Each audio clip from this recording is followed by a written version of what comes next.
Alrighty, guys. Thanks for bearing with me. Had a little things to take care of, but we are set. And today is going to be special because we've got our special reoccurring guest, fan favorites, Mr. John Holland and Mr. Terry Cadenbach with us. But we're also joined by a new guest. And other than being mentioned in Mr. Plaster's Secret Commandos and Uncommon Valor, I believe this will be the first time Mr. Terry Minnihan has shared a little bit about his military history, and he ran a little bit of recon as well, like Mr. John, and he also ran Hatchet Force missions like Mr. John and Mr. Terry. So we're in store for a good show today, and I thought we'd start with Mr. Terry Minnihan, kind of giving a bio so y'all can kind of get to know him before we start going into questions and sharing stories. So, Mr. Terry, the floor is yours, sir.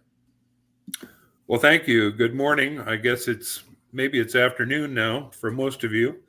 I'm Terry Minihan, and my dad was in World War II and Korea, and so it was kind of a given that I would join the military. Graduated from high school in 1965. Just feels like 1865 some mornings, but it was 1965. I went to Washington State University for one glorious year that will not appear on any resume. Scholastically, it was pretty traumatic, but socially, it was probably the best year of my life. And at that time, Vietnam was going on, so it was kind of a given that I would end up in the military. So I did enlist. I enlisted into the Army Security Agency, which was a 4-year enlistment.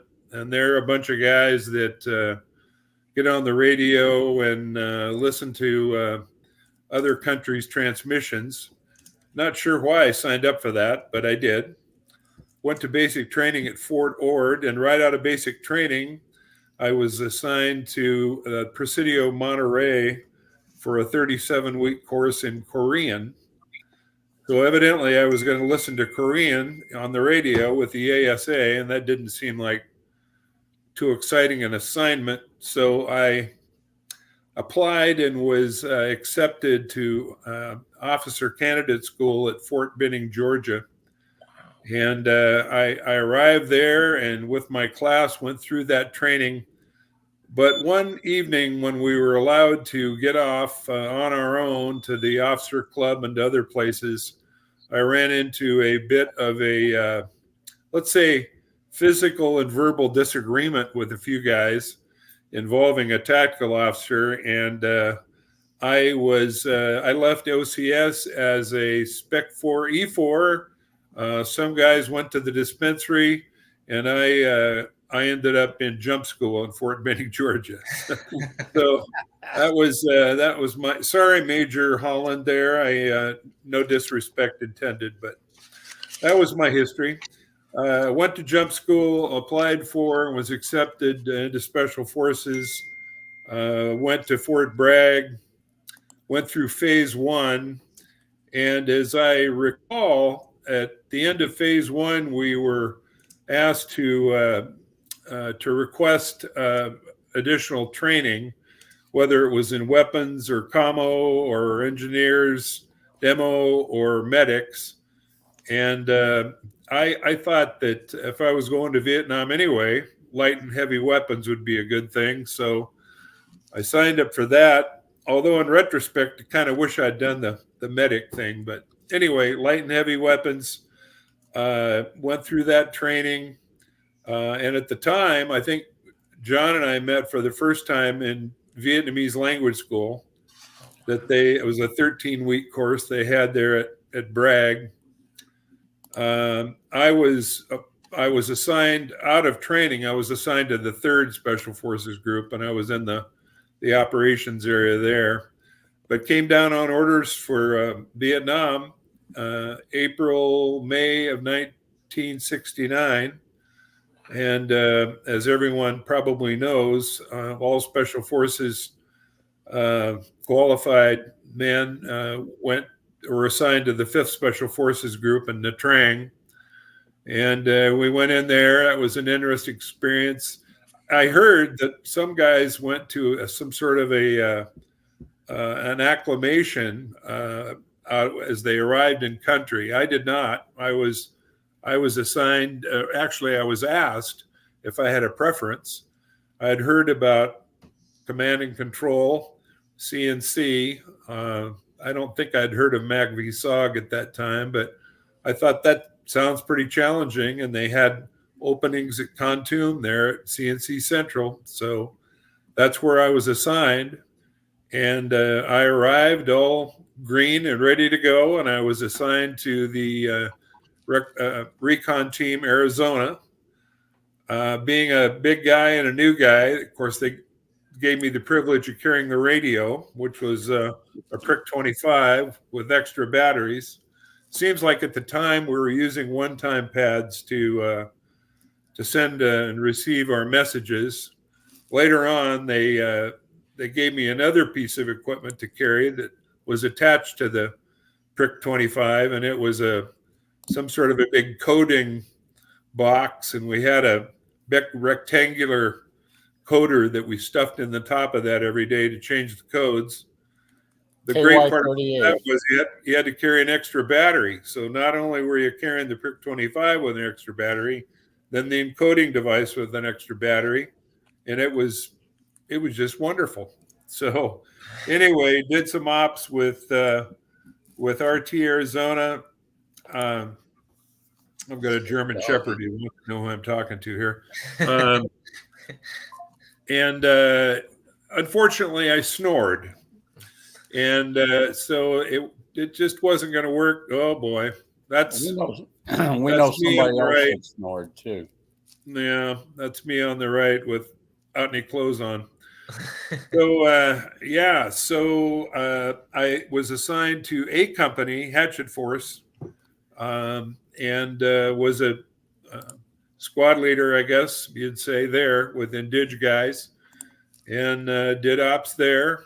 And I think those are the ones that are mentioned in the two books that you lifted up there, Bud. A dear friend of mine was in B Company, assigned with the other Terry there, with all the hair on his head. And he and I knew each other from training group. And he came to me one day and he said, I understand that if we request someone to escort our bodies home if we're killed, that they'll assign that person to escort duty. And I said, well, why are you? I called him Andy. I said, why are you thinking about that, Andy? Because we're not going to get killed. He said, yeah, but just in case, I want to put your name down. So he put my name down, and unfortunately, on December 3rd, 1969, on an op that B Company was on, as I understand it, he had one round right through the neck, and he was dead before he hit the ground. So I was assigned to escort his body home, and it was without a doubt the most difficult assignment that I've ever had. His folks were professors at Washington State University. So I went from the humid environment of Vietnam to Pullman, Washington in December, where it was snowing sideways.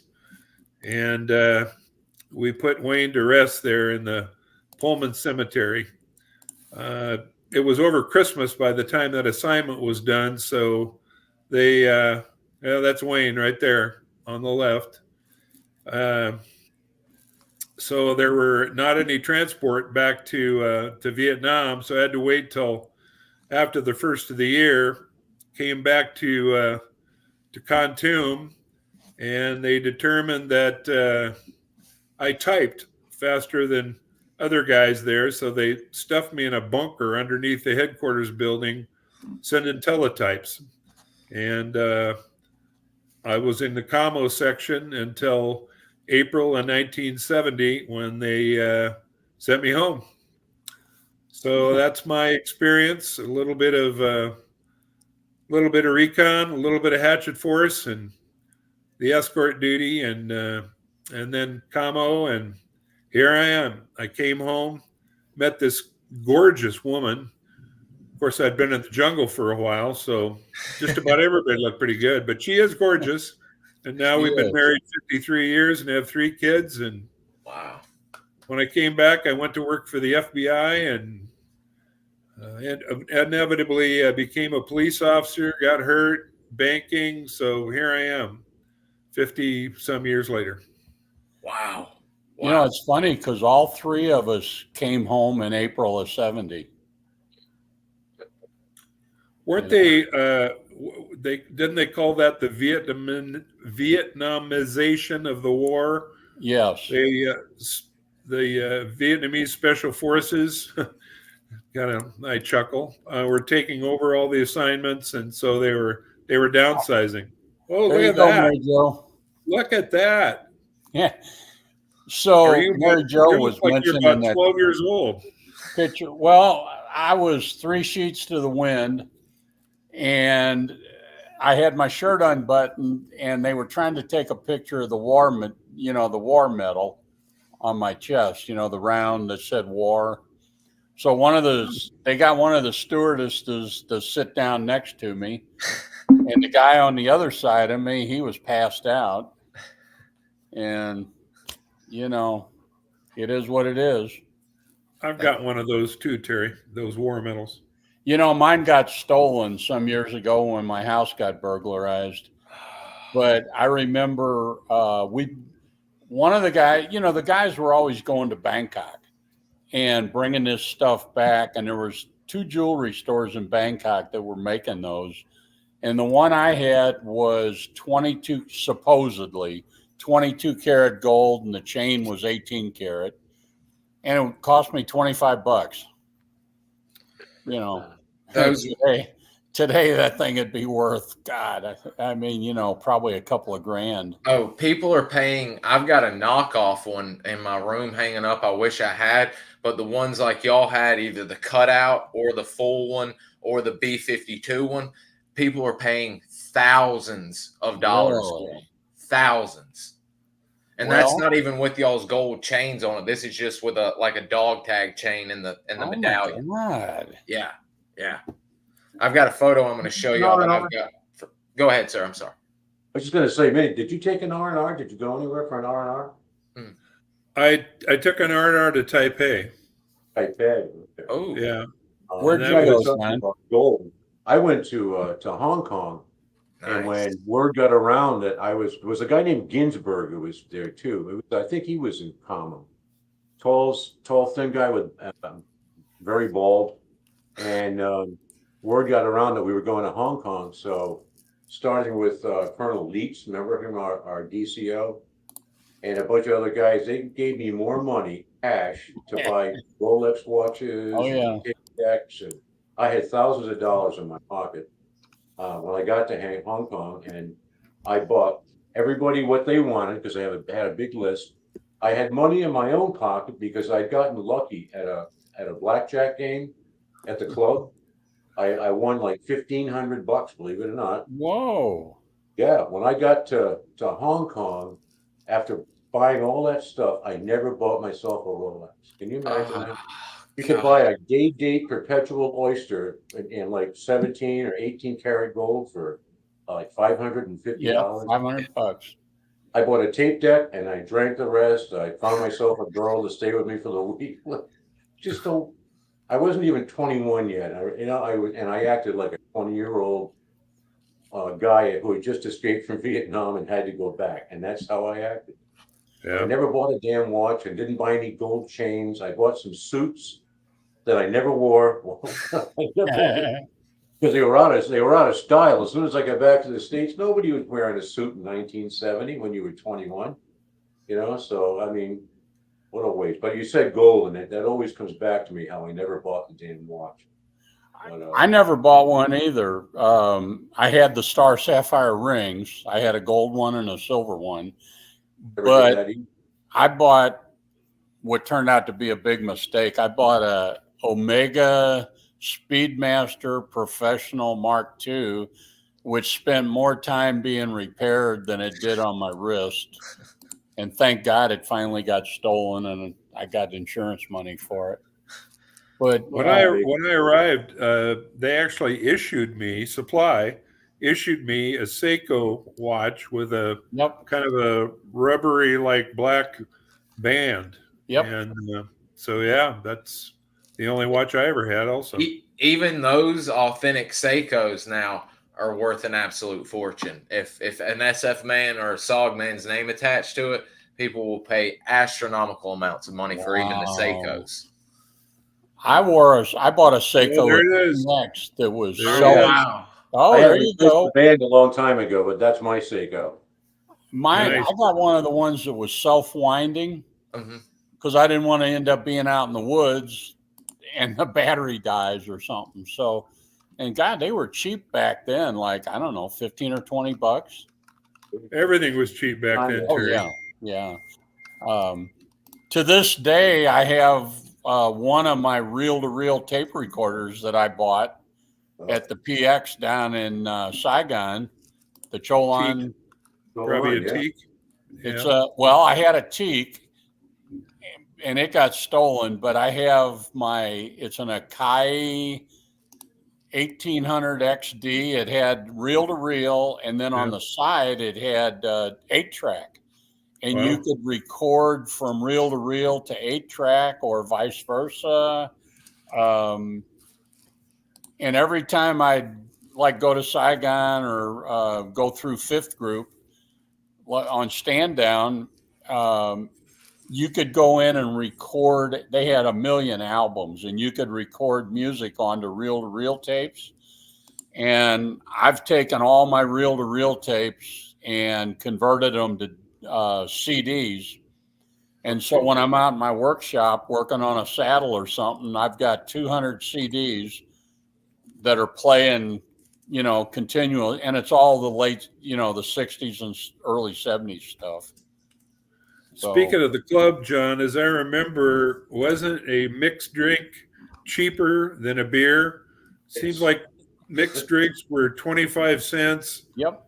And a beer was maybe 35 cents or something like that. It was 40 cents. 40 cents for a beer. Yeah. Because they took a nickel and threw it in the kitty or something. Yeah. You're right.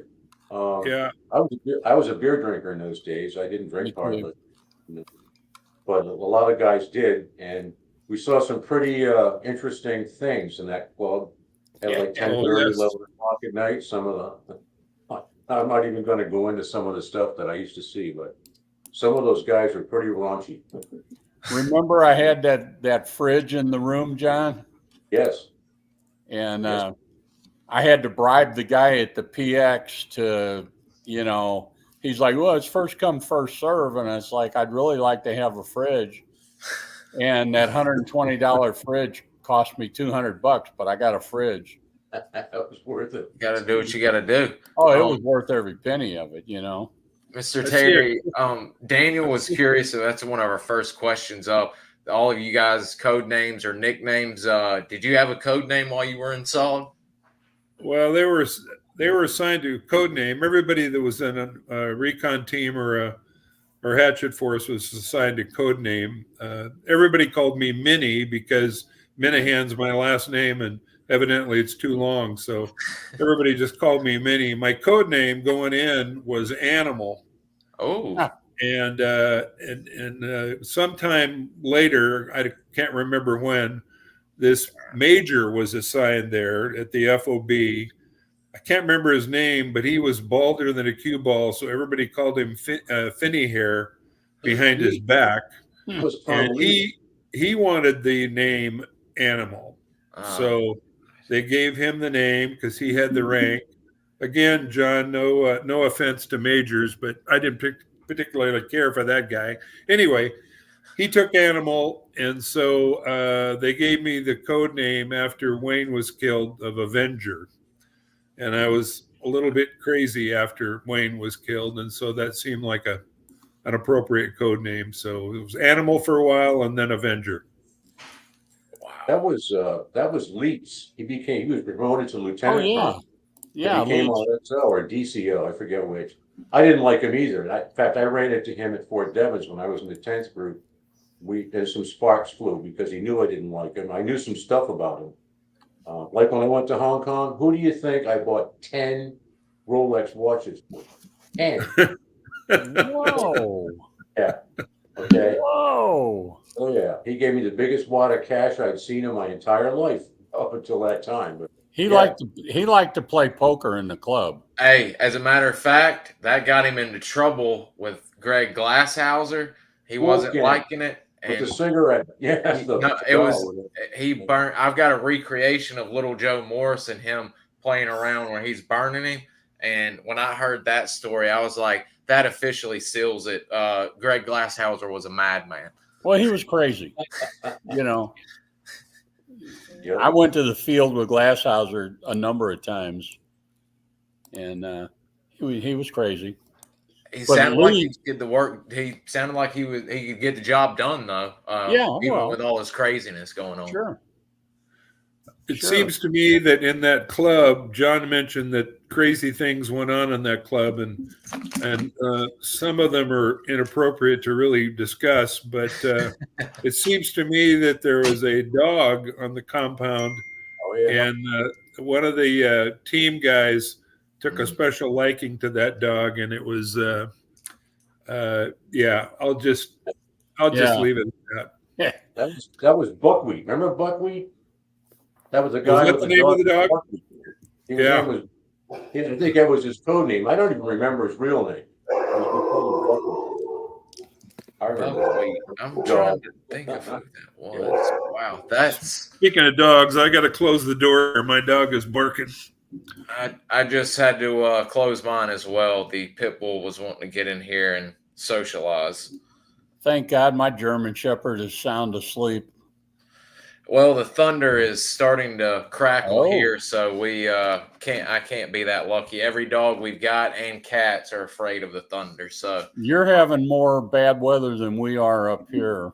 monsoon season, full effect. Yeah, Yeah, we're exactly. getting killed here too. Yeah. Oh, Talking about small worlds, after I came home and got off active duty, I joined the 12th group, which is a reserve group here in the Seattle area.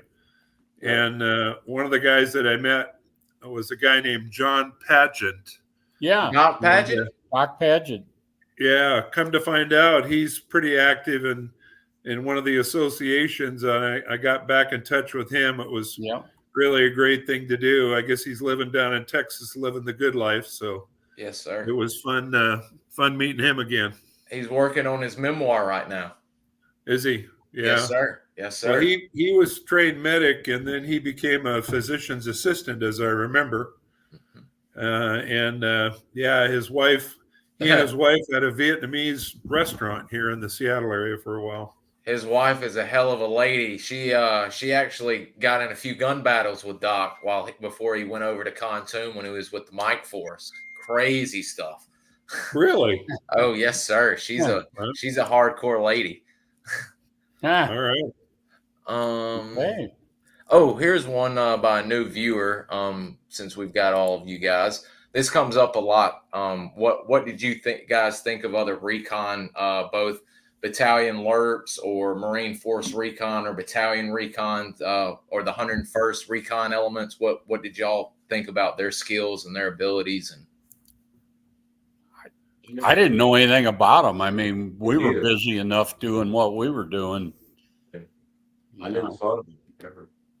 imagine unless you ran into them, you really didn't, like you Right. said, didn't have the foresight or either, really weren't on your radar, so to speak, with what all y'all were doing. So, Well, and that I'm sure they got themselves in some real situations, as did we. I mean, from what I've heard, they were well trained and saw saw a lot of action in country. Of course, most of our stuff was out of country, so it was a little bit different. But yeah, I understand they were great guys.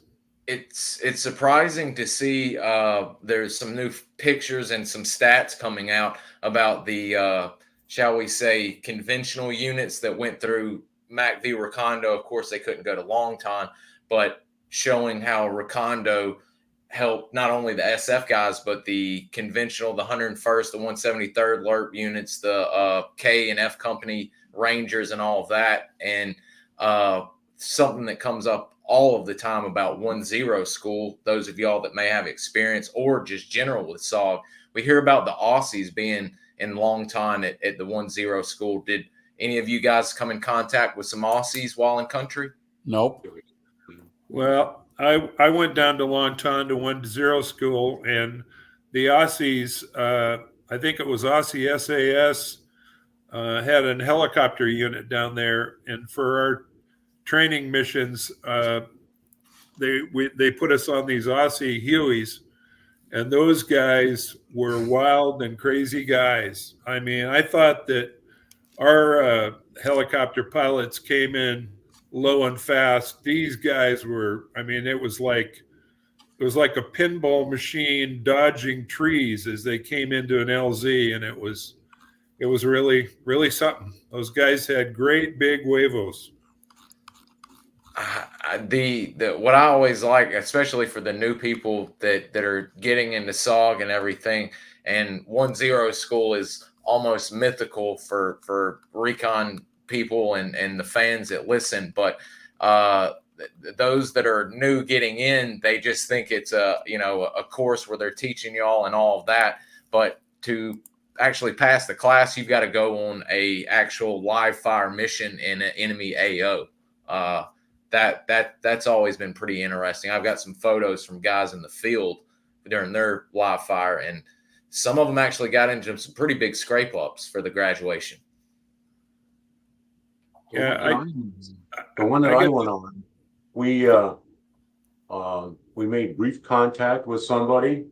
Not a whole lot of exchange of fire or anything, but just as the slick was coming in, or we were getting ready to leave our field location, so this thing happened, and everybody ran for the helicopter.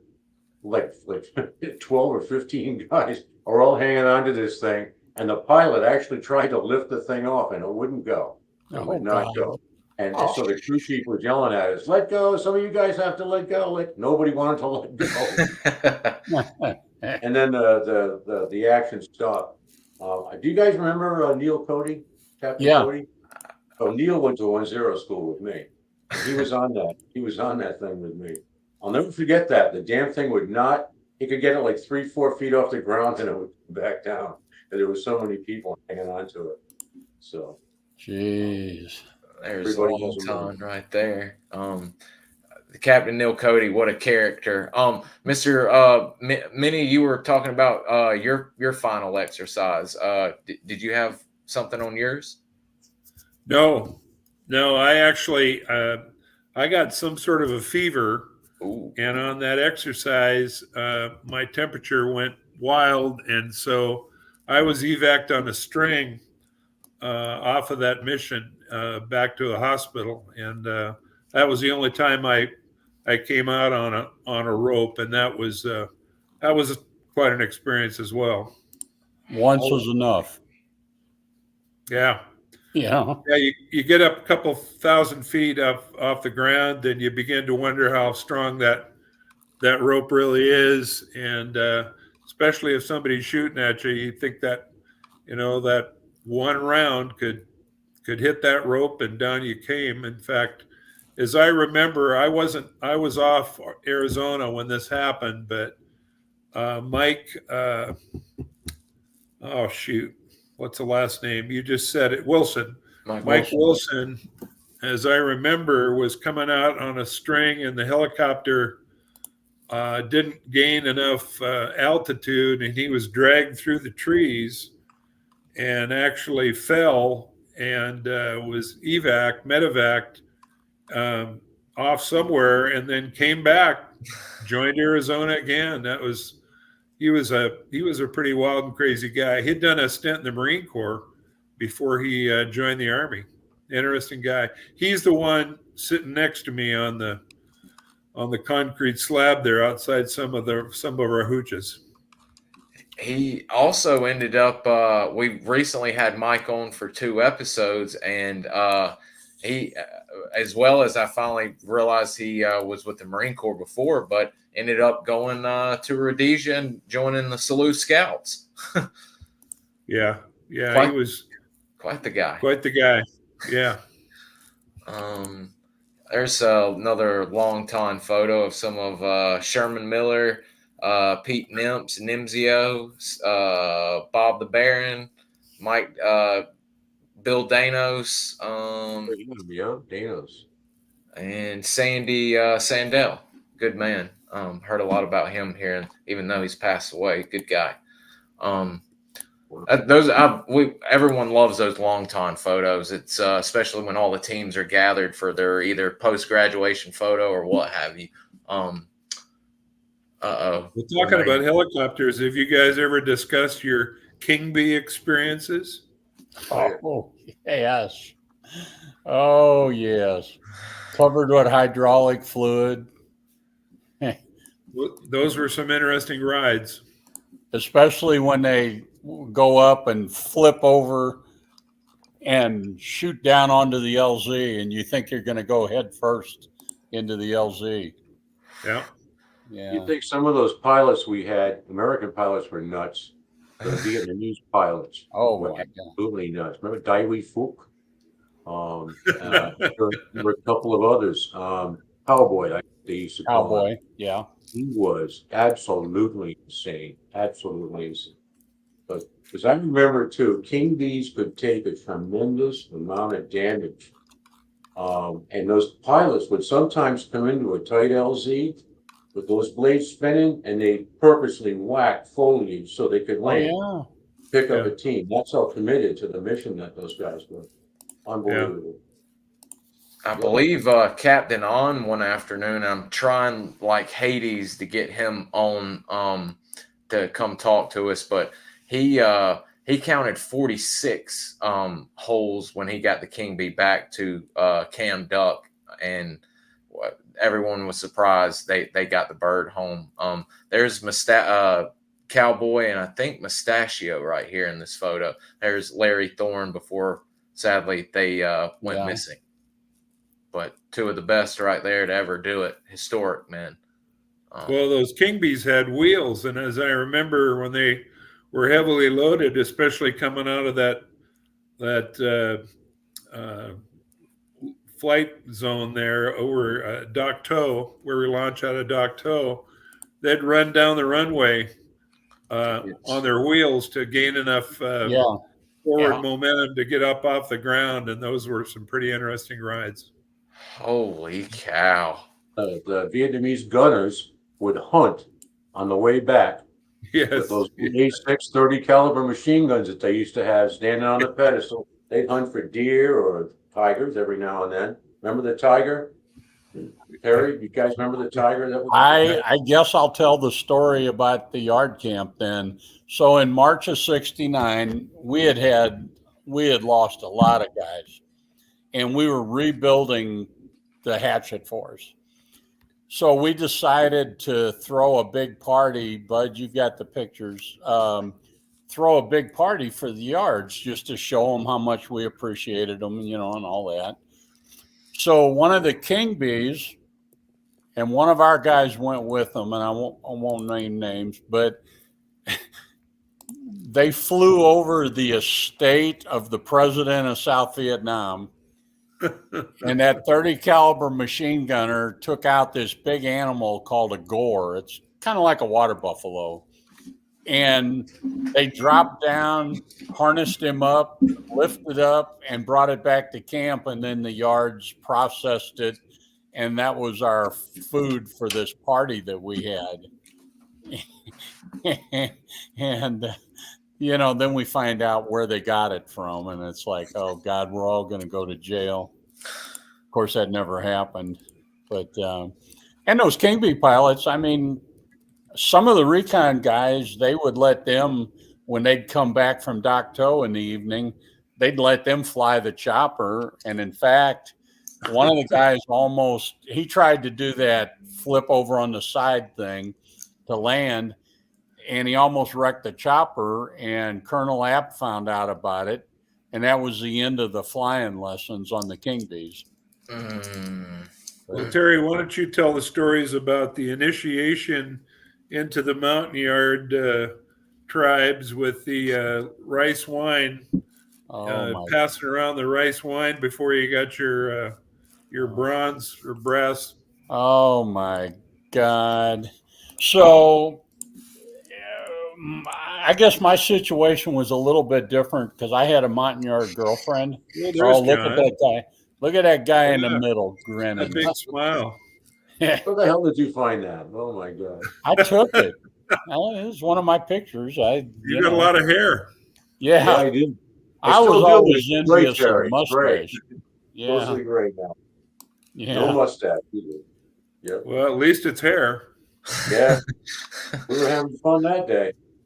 So I had a Montagnard girlfriend, and Oh, there he is. Well, it wasn't her. She was one later on, but so I frequently found myself in the village imbibing, out of the jugs, and so on one of those occasions, it was on a Sunday, and we were not out in the field, obviously. So I was told, we're going to the village, and we want you to meet the village chief. Well, it turned out to be kind of a wedding ceremony for me and my Montagnard girlfriend. And I met the village chief, and we started drinking the rice wine to celebrate. And unfortunately, I drank the village chief under the table, so that got me 2 bracelets. And from then on, I was expected, if we weren't out in the field, I was expected to go down in the village. There we go. There's the head.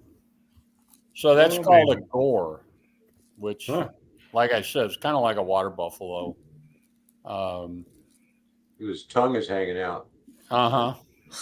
And that was symbolic of something. I'm not really sure because I was a little bit under the weather. Bud's got some. Well, you can see on the left of the picture 4 jugs of rice wine sitting there waiting their turn to be devoured.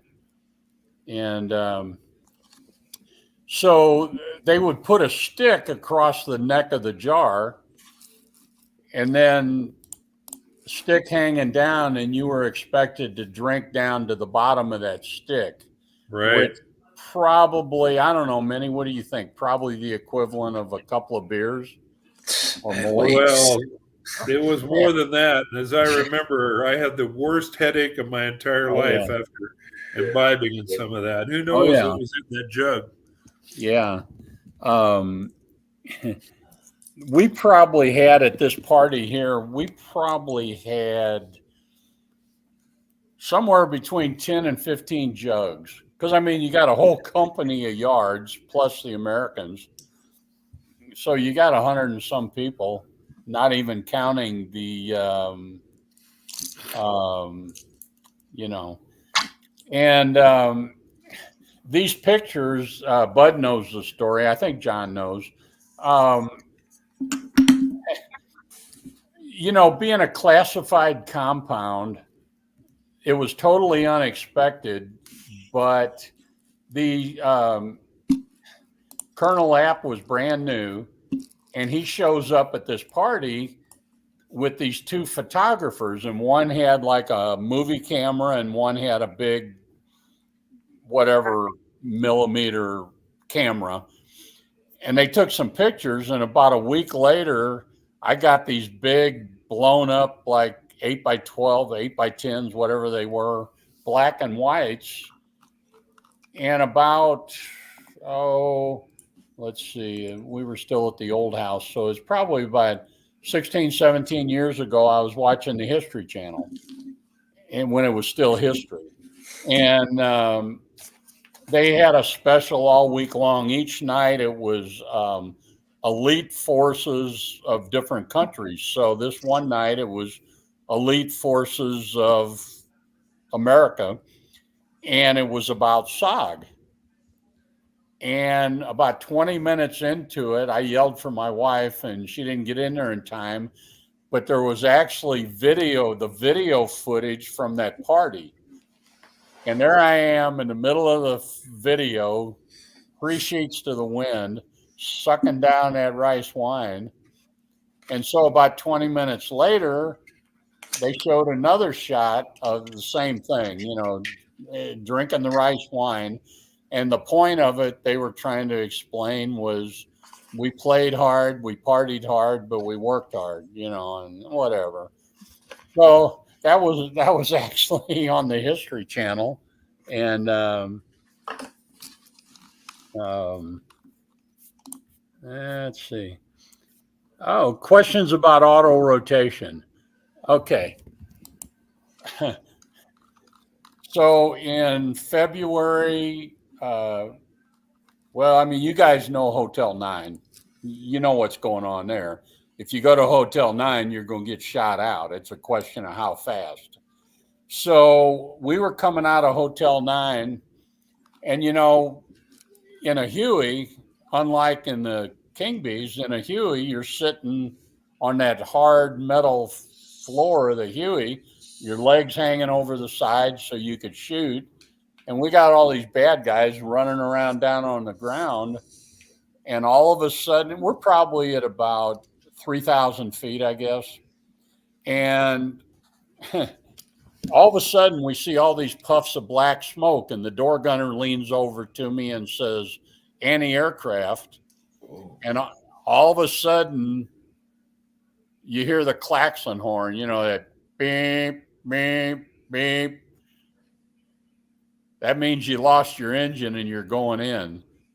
So the door gunner leans over and says, hang on, we're going in. And that's when I learned about auto rotation. So all it is a big spiral. You have no engine. And as they explained to me later, the pilot said, the Hueys were made to automatically go into auto rotation when they lose their engine. So it's a big spiral, and you just keep going around and around and gradually getting lower and lower. The problem is when you finally get to the ground, you're in that forward motion, and it just slams right into the ground. I broke my back. Didn't know it at the time, but I broke my back doing that. So auto rotation's a wonderful thing because the other option ain't very pretty, So that may answer a couple of questions here. There's a good one from Jason. Question for all three. Who do you attribute the most credit to helping you get up to speed when you first arrived at the FOB? If it's more than one person, that's even better. Well, for me, it was a guy named Twiggy Dean. Twiggy Dean. He was the 1-1 on RT Arizona, and he took me under his wing and showed me around and made sure that I got the right gear out of supply because sometimes you could get certain things and other times you couldn't. And so he made sure that I was equipped, and we roomed for a while. He was a good guy. Is he still around? He is. There he is on the left. He is. He's still doing well and living with his wife that he's was madly in love with, even in Vietnam. Wow. Very cool. I think 50 some odd years now, if I'm not mistaken. Mike Wilson was talking about him the other day as well, about what a stellar guy he was, and finally said, I've done this enough. I want to see my wife, who I just married, and went to the talk or wherever and started working to make sure he could get back home. Yeah, he was a great guy. He's a little on the quiet side, wasn't the boisterous kind that was, raising havoc in the club and all the rest of it. But he was a solid. I'm sure he still is. Solid guy. Anytime someone who was around him that we ask about good SOG men, he's usually up on the list for not only the way he conducted himself out of the field around y'all, but also how he ran recon and worked in the field. What about you, John? Well, there were two people instrumental who helped me when I first got there. But the very first day was, I don't know if you guys remember Bill Stubbs. Bill Stubbs. Bill Stubbs was in RT California. I got off the truck. I think I mentioned to you, there was a guy named they call him the Troll. I don't know what his real name was. He was a short, ugly guy. George Sternberg. Yeah, I think he worked at CCN eventually, if I'm not Yes. mistaken. But he was driving the truck that picked me up, and a couple other guys at the airfield in Pontoon. Wow. And he was driving the infant, that deuce and a half that had all the bullet holes in it. Yeah. You know, it's like welcome to Vietnam. I look at this thing, the windshields got marked with. Anyways, you know, he called us FNGs and basically busted our chops. And get up to the FOB, and Bill Stubbs happened to be walking by. Yeah, there he is. And he stopped and grabbed my bag. I had my brand new I had a duffel bag with my clothes and whatever else. He pulled it off the truck and we shook hands. He goes, "Hi, I'm Bill. I'm on RT California."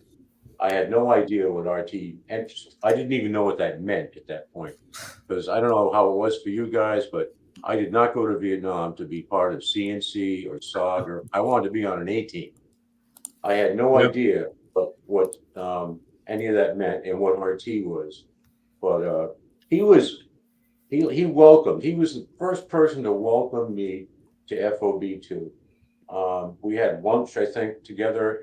After that, we talked a little bit about CNC Central. That was after I'd had like an initial briefing from Bob Howard, the company first sergeant, the Recon company first sergeant. Yeah. But the other person, that the man who like pulled me into the organization and showed me what to do and what not to do, was my 1-0, and that was Carlos Parker. I don't know if you guys remember Carlos. He was my 1-0 for about, I want to say, 3 months. I think it was in July. I was away at 1-0 school when South Carolina, the team I was on, was out in the field. He stepped on a toe popper or kind of explosive device and lost his leg from the knee down, left leg, I believe it was. So I never saw him again until like 1984. Saw him in Panama. But he was just a consummate Recon Team 1-0. You know, this is what I like. This is what I expect. This is what I don't want. This is what I don't expect you to do. Between him and Bob Howard, they made the point. They tried to get the point across about what it is we did there at FOB2, where we went. Terry, I remember running into you when I first got there too, Terry Minihan. And you asked me if I'd been over the fence yet. I'll never forgot that. And I didn't even know what the fence was. It's just the borders Laos, however you pronounce it. So yeah, Bill Stubbs, as far as being welcome to the unit, and Carlos Parker, 1-0, who acclimated me to CNC and what the mission was, and how serious it was. And I remember somebody said something about, if you really don't want to be here, you can request to go back to the Trang. And Bob Howard put the kibosh on that. That's not, no, you're not going back to the Trang. You're here. He said, we'll find a place for you. And by then I knew what Recon teams were. And he said, do you want to stay and be in a Recon team? I said, yeah, I do. That's what I want to do. So my, I guess you'd call it, mentor was an E7 named Lloyd O'Daniels, and he was my platoon leader up at the yard camp in the Hatchet Force. And Lloyd, later on, he became a covey rider. One of the best. Yeah. And I learned so much from him, both as a platoon leader and later when he became a covey rider. He had the patience of a saint, and thank God a few years ago, 2 years in a row, I got to spend time with him out at Vegas at SOAR. And I guess this is one of these stories that leads into another story, because Mary Jo is asking about, I promised a story about a POW thing. So it's more funny than it is serious, I think. You know, my MOS was weapons, light and heavy weapons, just like Minnie was. And but explosives, you know, being a gun guy, I mean, still explosives are exciting things. I had no idea what det cord was. You know, you learn about C4 and you know your claymores were full of C4. You heat your rations with it. Yeah, I mean, the stuff's good for blowing an LZ or for cooking or whatever you want to do with it. So we were in Hotel 9, and this was the same mission when the chopper got shot down, but obviously prior. So it was time we were going to set up an ambush on the road and try to take a prisoner. And Bud's got some good pictures of the trail. You know, we call it the trail, but actually it was many things depending on where you were at. It could have been a road wide enough to drive a semi down. It could have been a road barely big enough for two bicycles side by side. It could have been a footpath. But anyway, we had the idea, okay, they'll have a convoy. Once it gets dark, the convoys will start running. So we're going to set up an ambush and we're going to try to blow a wheel off of the truck and then rush out there. This is when I got shot the first time, but that's the trail. Yeah. So you can see it's not that wide. It's maybe 15 feet wide, but wide enough to drive trucks down. So Lloyd O'Daniels, he says, this is going to be your first time trying to snatch a prisoner. And what I want you to do is make up a little improvised explosive and blow the wheel off the truck. So now you know how tall a soda can is or a beer can, whatever. And me not being trained as a demo guy, I knew that a toe popper would set off C4. So if I put C4 and packed it in that can and then put the toe popper on it and we bury it on the trail, when the truck runs over it, it'll blow the wheel off and we'll snatch a prisoner and we'll all be heroes. Yeah, well, it didn't exactly work that way. When I packed that can full of C4 and then the toe popper, I blew the truck to Kingdom Come and killed the driver. So it was decided that I probably was not the right guy to be trying to disable the trucks. And that's the extent of my prisoner snatch story. But it's one of those ones that you can look back on and laugh at, you know. My short story about orienting myself at the FOB was a tour of the FOB, which, of course, as you guys know, straddled a highway. I'm not sure about the wisdom of that, but anyway, I remember being shown a little briefing room on the back of the headquarters building, walking in there, and on the far wall was a big red drape, as I remember it. Maybe it was black with the letters "Top Secret" on it. And they sat me down and pulled the drape aside, and there was a map of Southeast Asia, and not much of Vietnam was on the map, but there was a whole lot of Laos and Cambodia there, and that was my realization. Holy shit! Yeah. This is going to be an interesting assignment. Jason's got another good one. I don't think this has ever been asked of either Mr. John or Mr. Terry C. We've seen photos of some of the CCS guys on the miniguns flying with the 20th SOS, taking two questions, taking a door gunner spot, and two, y'all mentioned earlier, pilots letting recon men fly. Did any of you get some stick time? John, Minnie? I did not. I was up in an 01 Bird Dog in the back seat, and the controls in the back seat was a broomstick that was kind of sharpened at the at one end, and down the floor of the back seat there was like a lead pipe. The lead pipe had a hole in it, and you stuck the broomstick in the lead pipe, and that was your control if something happened to the pilot. I prayed hard for him that day. Boy, oh boy. Did any of you ever want to jump in a helicopter and take up a door gunner spot? I got to do that once. The door gunner got hit by anti-aircraft fire. Oh. And he was attached by I call it a bungee cord, but whatever. And I was able to move him out of the way because there was all kinds of bad guys down there on the ground. So it was like shooting ducks in a pond. So I got to do the M60 and, do that for a little bit. But I did get to fly one of the Coveys plane.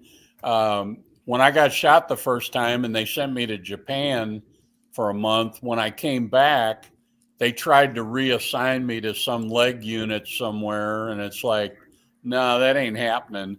So I took off, ended up in Nha Trang, and I told the 5th Group Sergeant Major what I did. And he says, well, you're not the first one, but I'll take care of it.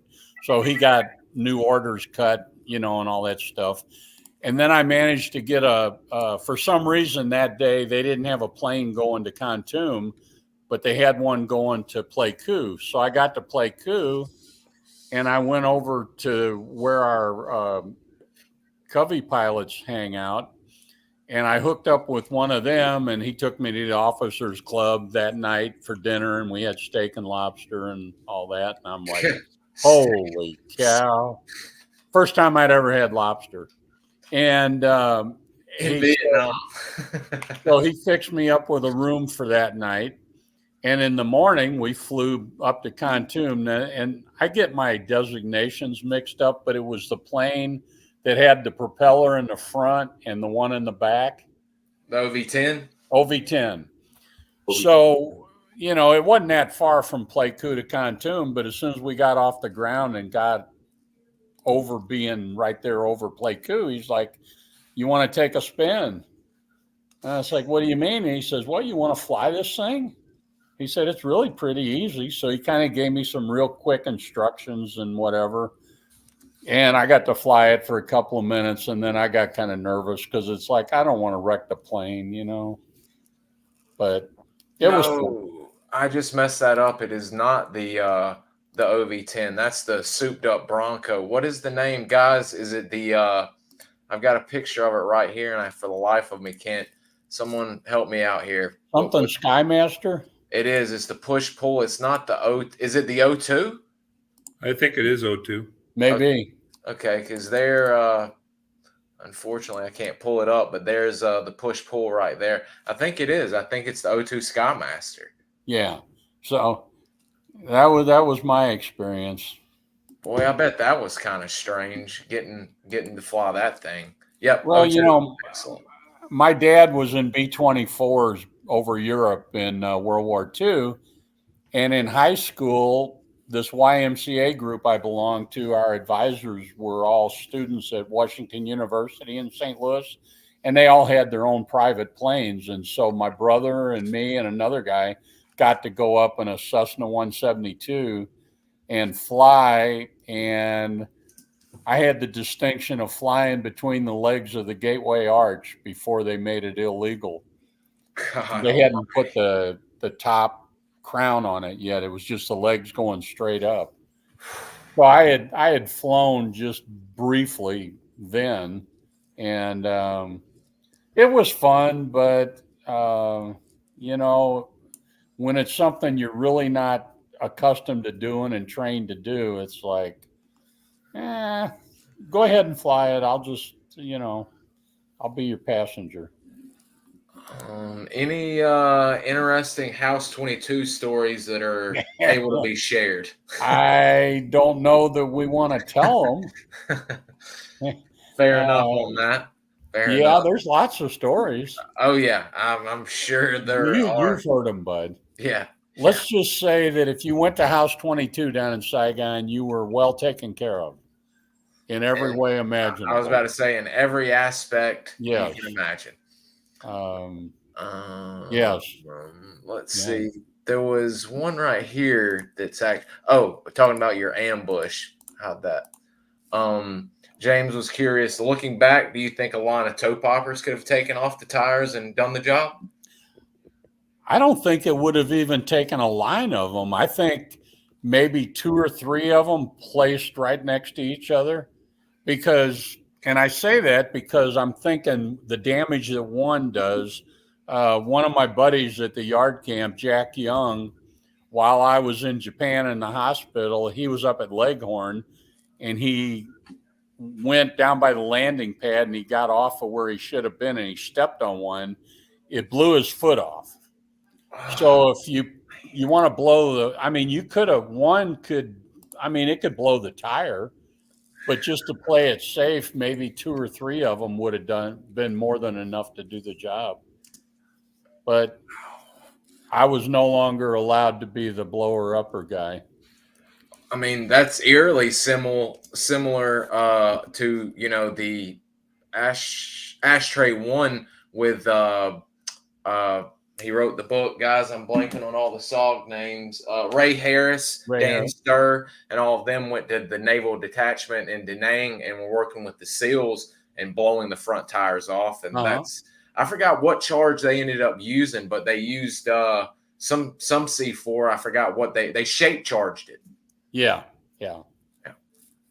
The thing is, when you're trying to blow something like that up, man, you got to be right on the money with the amount of charge that you're using. Otherwise, you're going to do like I did, and it ain't going to go the way you want it to go. Do you guys remember grabbing a Jeep and a couple of guys and just driving pell-mell down the highway to play coup to the PX? Oh, yeah. And racing by the MPs with their roadblocks and waving at them as we went by. I always thought that was a pretty good time until I realized that at one point there were some guys from the FOB that were actually ambushed and killed on that. Those were buddies of mine. George Lazinski, Jan Novi, and John. Yeah, Novi got injured real bad. Lazinski got killed. Another guy was killed. 2 of them were killed. And his name. I was just looking at that story the other day. Yeah, I was too.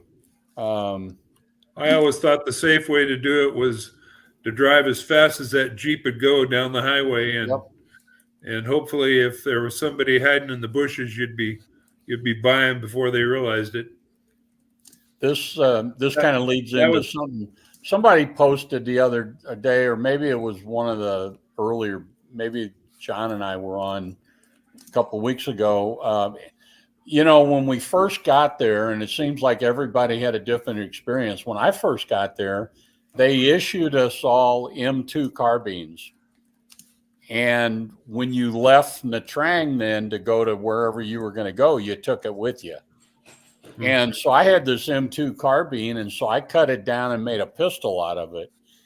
And I had 2 30-round mags taped together, so when we'd go to play coup to the PX or to go scrounging, if I was driving the Jeep, I would rest my left foot up on the fender well or whatever, and I could rest that M2 carbine on full auto on the mirror. And when these Arvins and their deuce and a halves would try to run you off the road, you just fire a couple of tracers over them, and they'd run off the road on their side of the road.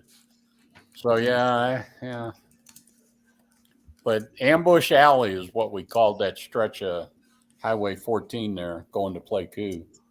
I mean, didn't Bob Howard run y'all up and down there occasionally, and snipers would take pot shots at y'all and all that? That was an everyday thing. Redheaded guy in our outfit, his last name was May. You remember him, Jeff May? Jeff May, Big Red? Big Red, yeah. He, if I'm not mistaken, at least on 2 occasions, maybe 3, he tried to take a vehicle from Khartoum to go to Pleiku for whatever reason, and got ambushed every single time and got turned back around. I think it was 2 or 3 times. Well, I'm remembering Bob Howard having formations of the Recon team guys running up and down the highway. We didn't run that far, but we were out of the FOB and down the highway and a ways and then back. And I thought, goodness gracious, I don't remember ever being fired at on those runs, but running up and down the highway was not my favorite thing. Wow. Yeah, that's a little sketchy. We've got some stuff coming in here. There's a few question guys that we're not going to touch. We're not getting into that today.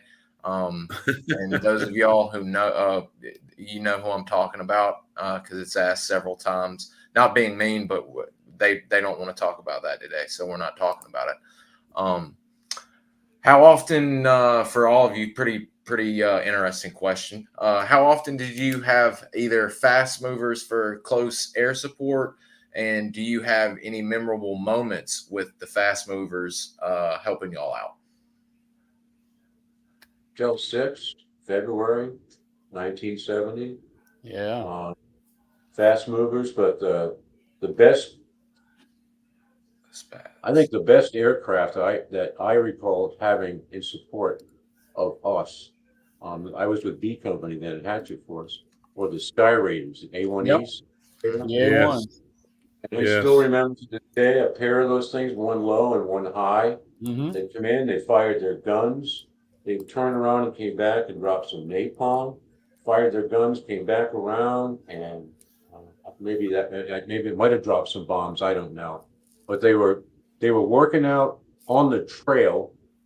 I don't remember which cardinal direction that was, but from the top of the hill where we were and looking down, there was a section where, if I remember right, there was some kind of a bridge or a culvert or something, and there was a vehicle that was broken down, and there was a backup of traffic, North Vietnamese traffic, and so our command called in for TAC air, as we call it, TAC air. And I don't think we had fast movers, so I guess I'm not worried about that. It was the Sky Raiders that showed up, and they came in and blew the shit out of it. Blew them right up. In secondaries, it was just amazing. And we're up there on top of the hill going, yeah, we're just having a good time. Not that thing ended well, but we had. What the listeners need to keep in mind is if you look on a map and get in your head kind of distances and where the fast movers would come from, generally, if we used them, and we used them a few times, the problem was an A1 could stay on what we called on station. In other words, they could stay around us for 4 hours. 4 hours. But a fast mover, because of the distance they had to fly just to get to our AO, generally they'd only have enough time. The Covey would have to have their WP rounds marking the target. They'd just barely have time to drop their stuff and get out of there, so they'd have enough fuel to get back to wherever they came from, which could have been Saigon, it could have been Da Nang, and it could have been on an aircraft carrier. It just all depended. But they didn't have time to hang around, and that's why the A1s, we just loved them because, man, they're going to stay for 4 hours, and the variety of ordnance that they carried was just incredible. Napalm, CBUs, just CBU, regular rockets. I mean, a flying armory, basically.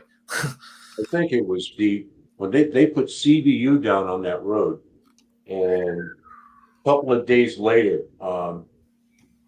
they literally forced us off that hill, off Hotel 6. I had been medevac. I wasn't there for it got so bad that the company was not able to be air evac. They had to walk off the hill into an adjoining valley and get picked up there. The CBU, I think, is what attracted or pissed off the NVA so much because of what the damage that had been done on the trail, and they couldn't conduct their business. They decided to get us out of there, get rid of us. That was CBU. CBU was a hell of a, it's outlawed now. I believe. Cluster bomb units for a hell of a one. Well, I guess, Bud, we won't tell my CBU story. I think we actually, you can mention it if you want. I think we may have brought it up once before. We've got to ask this because this one is a popular 3 sets of questions that have come up, and I have these saved asked for future. I'll go through these straight in a row. Did any men prefer foreign weapons or over the U.S. weapons that y'all served with? I did not. Not me. I did not. I had an M16 initially, and then I got a Car 15. And I liked the 30-round magazines when they came out, but it was always U.S. weapons. I had a revolver as opposed to a 45 automatic as a sidearm, but it was all U.S. Hey, Bud, I have to leave. Like I mentioned, I have a part-time job, Terry, and I have to be here relatively soon, so I'm going to have to sign out. That's fine, sir. We're glad we got to get you for an hour. That's perfectly fine. Good to see you, John. Same here, Terry. I hope we can do this again. And I know we have that reunion coming up. Will you be coming to that? Well, I'm hoping. We got a couple of things going on with my wife, medical aid, but I'm hoping. I'm hoping so. Well, it's good to see you again. And thank Bud you, sir. And Terry C. John boy. I'm going to go tell people where they can sit and can't sit and boss them around for a couple of hours. So. All right. Take care, John. Stay healthy. We'll see you, buddy. All right. Bye-bye now. Bye-bye. Go boss the people around. Back on that other subject, I would just say my memory of a Sky Raider in close air support was we brought him in really close, and we were all prone on the ground just trying to stay as low as we could, and they dropped 500-pounders.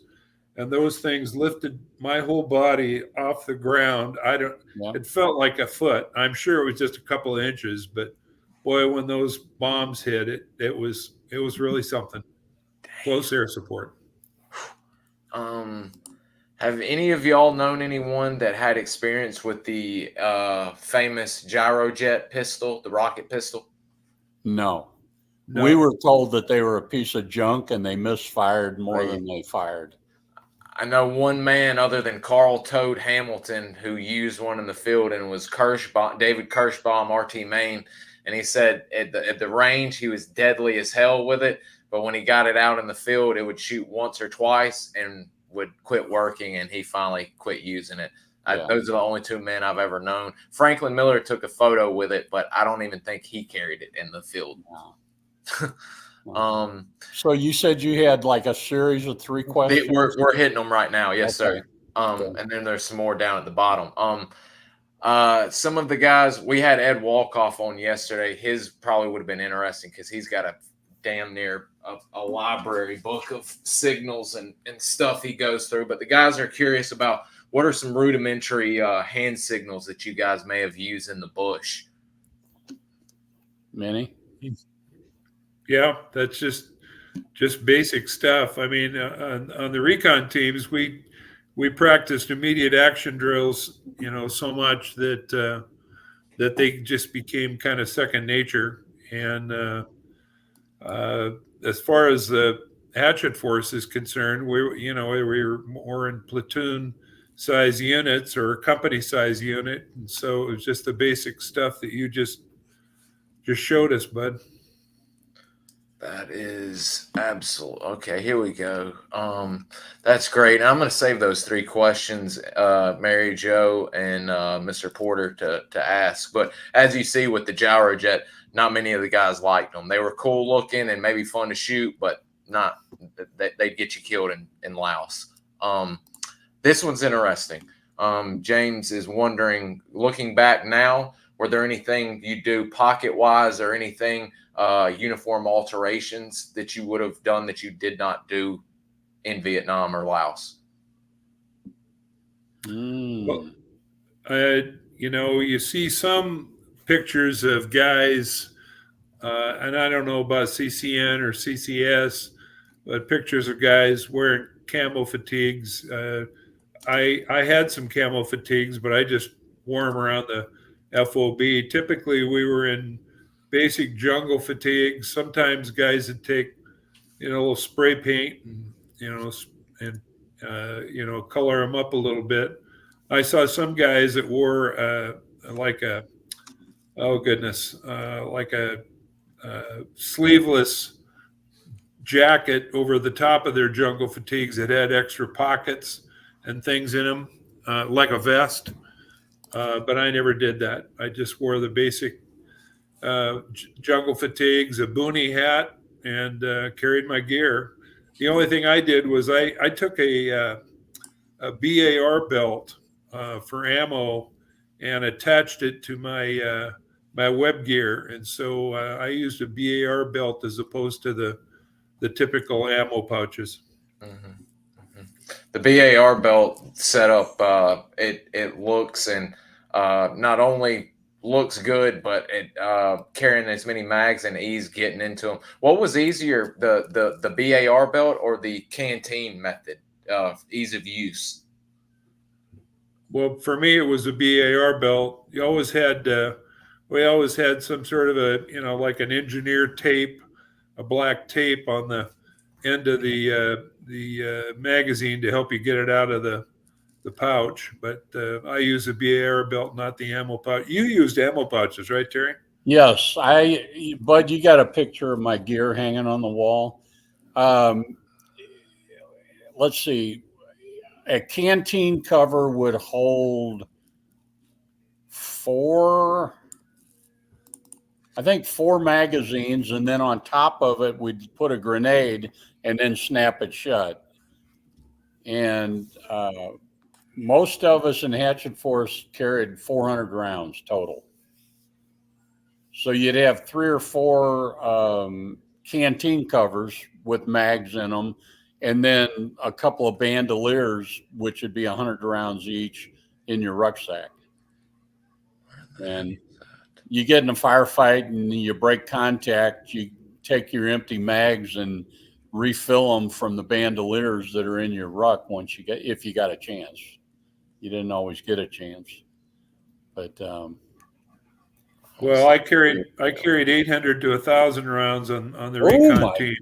God, because I didn't want to run out. No. And when you went into an immediate action drill, you're trying to break contact, and so you were dropping your empty magazines and grabbing another one and jamming it in there. Yep. And the only thing that I did, I think other guys did it too. When I loaded those magazines, I put tracers on the bottom of them, so I didn't have to count. I knew when I was getting to the end of my magazine, and I dropped it and put in a new one. That's always a neat method. We always enjoy hearing about guys utilizing the tracer to identify when they're running low on rounds like that.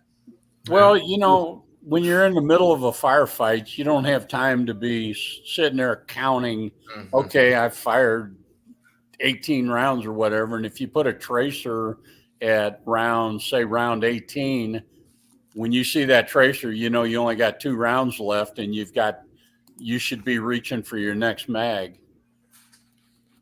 That's amazing.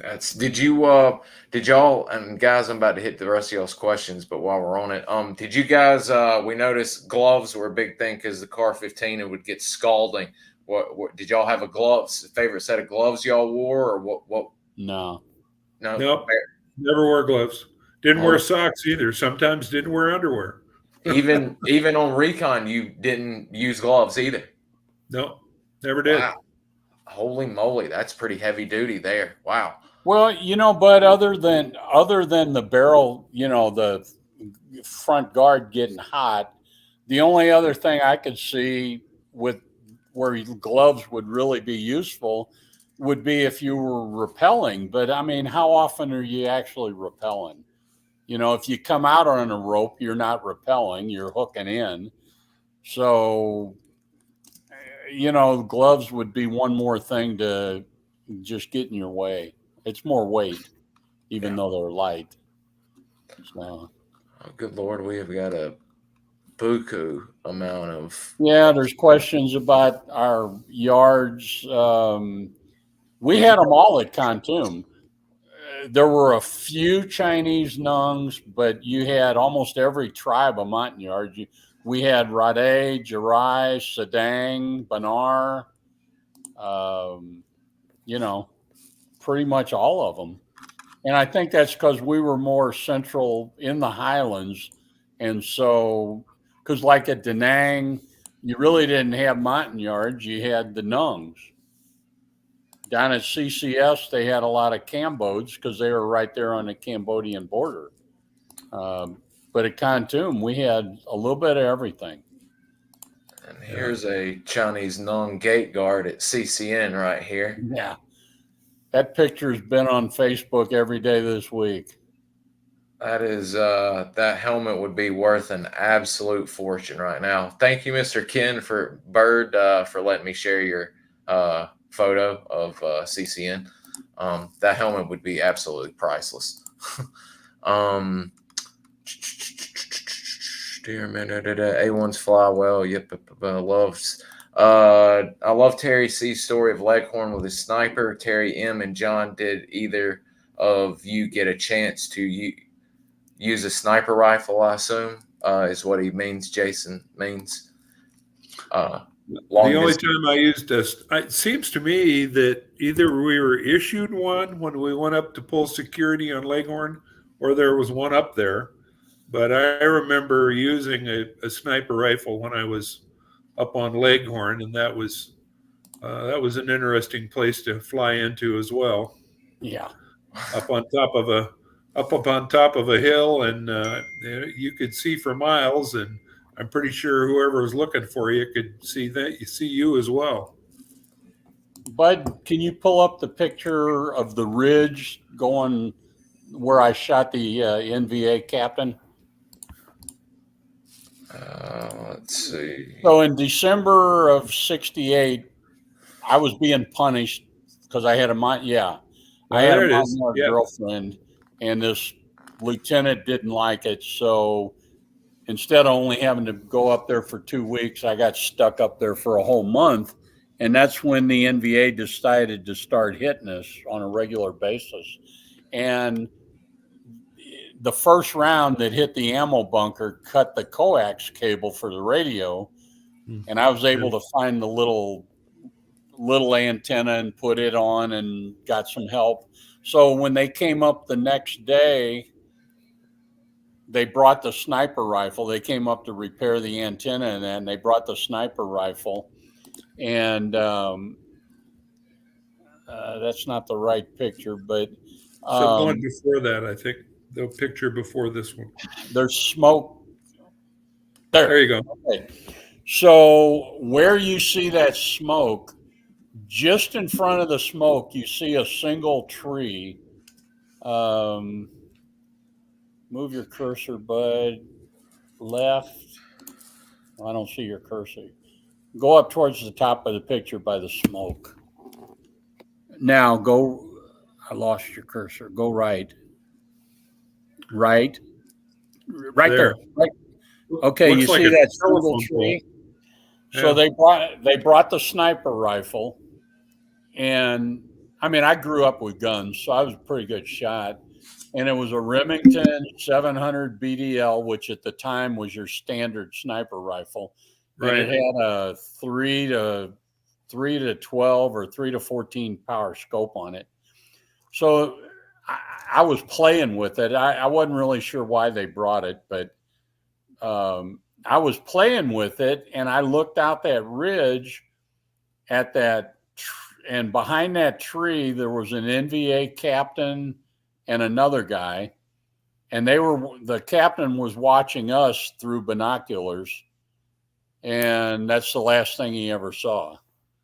So 1 for me and 0 for him. But then the smoke that's behind it,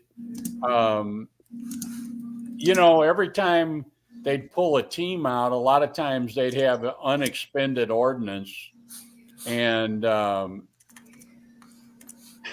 understand these pilots, they did not like to land especially with napalm, but they didn't like to land with any armament, because if something went wrong, they get blown up. And so whenever they'd come off of a job, they'd call us and ask if we got anything for them. And this was a couple of bombs that they dropped. Because let's face it, if that captain and whoever that guy was that was with him are there, there's more troops, because this captain's not out wandering the mountains all by himself. So they dropped the bombs further back, hoping that maybe they'd get some guys. I mean, we weren't about to go down there and look, but okay. That must have been an awful good scope. How in the world could you tell that his rank was captain? You could read it. I dialed it all the way up to 14 power, and wow. Well, that looks like a really long way, but I think in reality it was maybe, I don't know, 250 yards. Huh. Easy. Alan was curious about what's it like to ever witness the Spectre gunship in action. Oh. I don't remember if it was a Spectre or if it was spooky or what, but I remember one night we had the FOB came under fire, and they had a gunship that was circling, and it was like a finger of light just coming straight down out of that aircraft. It was pretty amazing. I was impressed. Unfortunately, the picture got, as it degraded over time before I got it put on digital. I had a really cool picture that I took from Leghorn of a spooky gunship working the bra area down there by Hotel 9. And all you see is these long lines of red coming down. And it's every fifth round was a tracer. And 6,000 rounds a minute.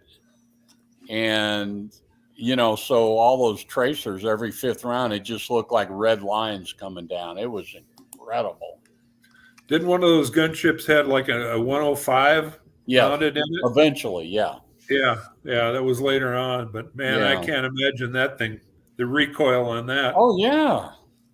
We've had the gunship pilot, William Walter, who flew on every Special Forces mission from post-Vietnam until 2000, the start of the Iraq War, and he was instrumental in getting the 105s and all of that, and the new Spectres and all of that. It's and the new rounds that they use, the Mish metal and such as that. It's amazing to hear.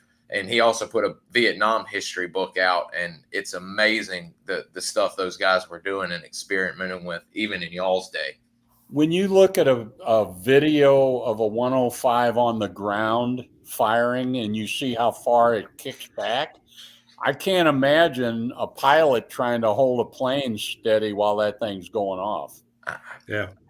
And not to mention your ears in that bad boy as well. The cannons are crazy, but imagine that howitzer inside that aircraft. God almighty. Hearing loss, anyone? Yeah. VA says, sorry, it's not service related. Yeah.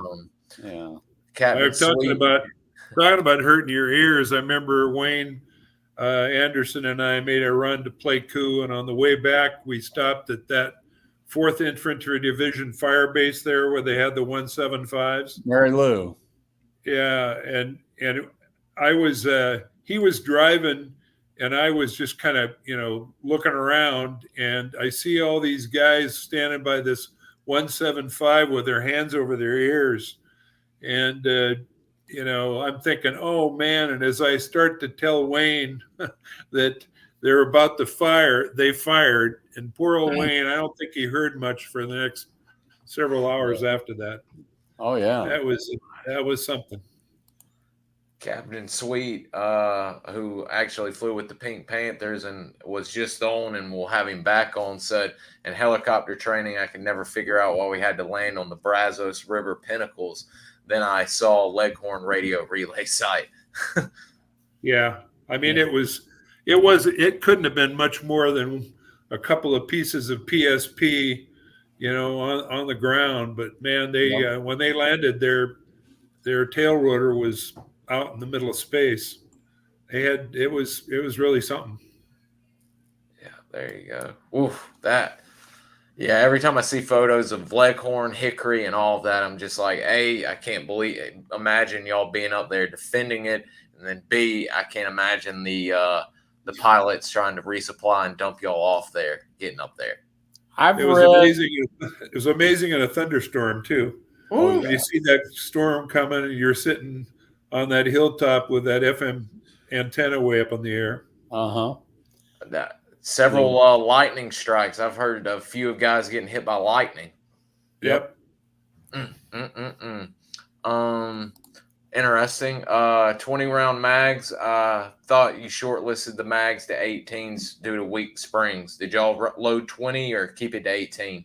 No, I mean, they were called a 20-round mag because technically they would hold 20 rounds, but we were taught don't ever put more than 18 or 19 in because it would weaken the spring, but it's still called a 20-round mag. Mm-hmm. That's right. I agree. And then same with the 30s. I think they were, I heard some of them were in pretty rough conditions if you could even get them to work, and you dang sure weren't going to put 30 in those. Nope.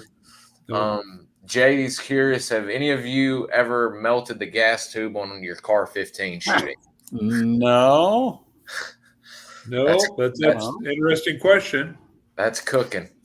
I mean, I guess you could, but no. That's geez Louise. That'd be a lot of shooting going through there. Jason was curious, would y'all like to explain the importance of having Leghorn while out in the field, and maybe any cool or funny stories while being up there? Of course, other than the sniper story. Well, Minnie? The importance of Leghorn, of course, was the FM radio didn't have the broadcast distance that was needed to get back to the FOB, and so we sat up there in Leghorn as just to relay messages and kind of be a guardian angel over the teams and the Hatchet force when they were on the ground.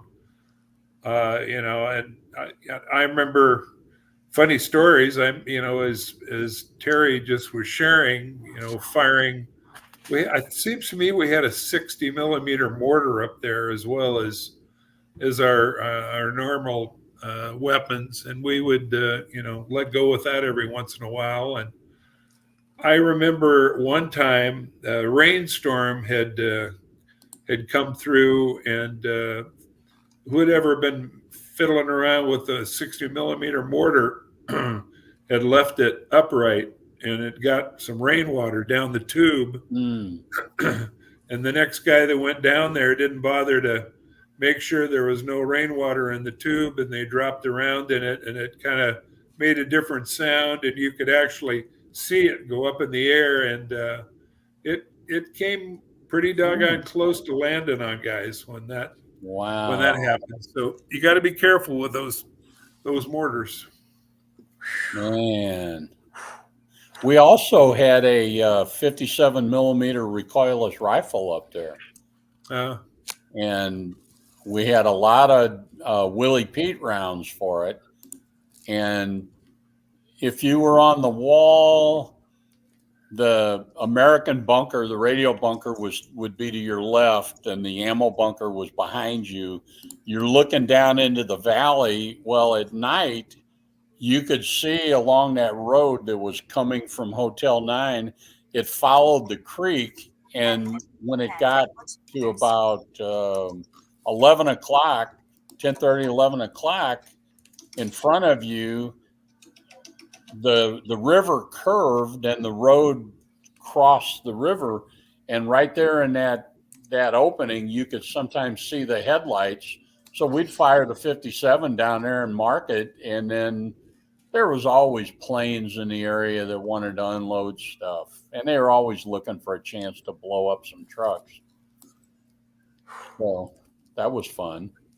Were you ever up on Klondike, Terry? No, sir. No. I spent the month on Leghorn, and then I spent in December of '69, after I got back from extension leave, I spent 2 weeks at the temporary launch site at Dock Peck. Yeah. But other than that, Kontum and Docto was pretty much it. Let's see here. Kind of getting low on questions. James is curious, is there any debriefing that y'all ever had that stands out? Many? No, it just kind of became SOP, I remember being so impressed with Bob Howard, who was at that time an E7, but he was the NCOIC, a Recon company, and I think I can't remember how many CM Medals of Honor had been recommended for at that time, but I know eventually it was 3, one of which he received. So he was quite the man. Absolutely. I believe it was 3 and 1 DSC, and finally got it. I believe Mr. Alan Farrell wrote him up, and finally the English Major Touch finally probably got it through there for him. Yeah. When he got it, my buddy Bob Sheridan went missing in action. We know he was dead, but we sent a platoon in from the Hatchet force, and Howard strap hanged with that. And then my buddy Lieutenant Jim Jerson was killed, and he saved Jerson's body from falling into the hands of the North Vietnamese. And Howard was wounded, I don't know how many times on that mission. 7 or 8 at least. Oh, he was punctured all over. And that was the one that finally got him the medal. It's and guys, the new book, we've just had the author that wrote the biography, who actually wrote one of my favorite books that Mr. Terry and Mr. Minihan are mentioned in, Steve Moore, who wrote Bob's biography. So y'all need to go order that and get ready for I pre-ordered it, but they say it's not supposed to ship till like December. Mm-hmm. Yeah, but since you get a pre-order, they usually send those out earlier. So anytime it becomes ready, you get it immediately. Yeah. So we've got 2 more questions, and then if y'all want to go with something before we close out, we'll do that. James is curious about, do y'all know anything about today's modern radios working in triple canopy? No. I do not. Sorry. That's what I was curious about as well. What about some night missions operations, either on Recon or with the Hatchet forces going against the VC/MVA? Well, I mean, at night, normally about the only thing you would do at night would be to try to set up an ambush on the road with the goal of taking a prisoner.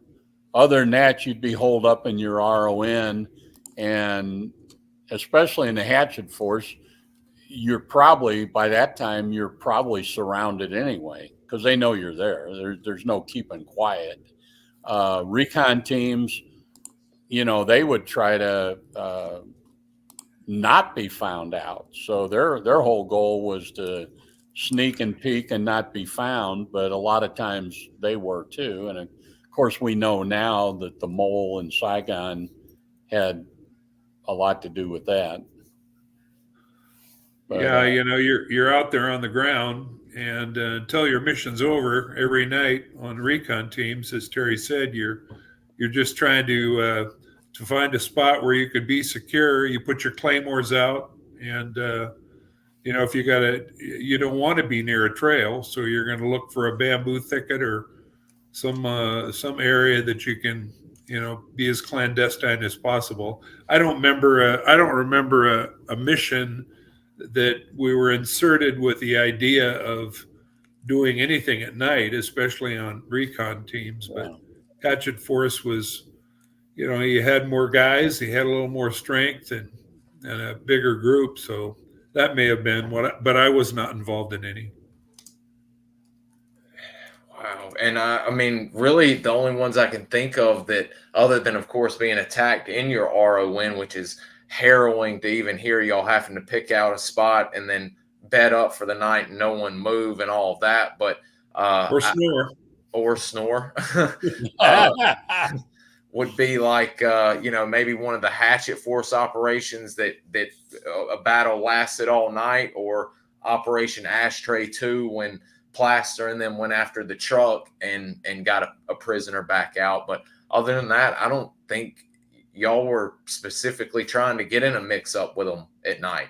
No, because think about it, air power also. I mean, well, all the planes have gone home for the night generally, and every time you fire your weapon, that muzzle flash, it's a big burst of light. They know exactly where you're at, so there's no like maneuvering and and that's where the claymores were valuable, because you get set off a claymore and they still have no idea where you're at. But you don't want to have a pitched battle in the middle of the night. And generally, and again, there's examples to the opposite, but generally speaking, the NVA didn't fight at night any more than we did. You just didn't do it. Although they did hit the FOB at least once or twice at night. Oh, yeah. But that was a whole different matter. Yeah. Yeah, y'all even had y'all's own little sapper attack and rocket attack there in 70 or 71. April of 70, yeah. Yep. The James, I'll link the book to Bob Howard in just a minute. I'll read the name out. I forgot what it's called, but I'll get it to you in a second. Any dog encounters for you guys? No, but I know some guys carried CS powder just for that eventuality. Speaking of that, we hear about, I love dogs and even hate hearing about it, even though they're hunting y'all down, having to kill them. But did y'all carry sidearms, or was that just a waste of space and ammunition? I did. I had a revolver. And you got the pictures of me when we first got there, we were all issued 1911s.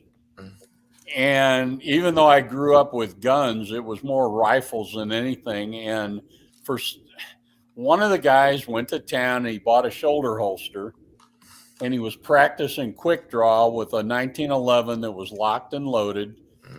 And it went off, and the bullet went in his hip and came out his knee, and he ended up losing his leg.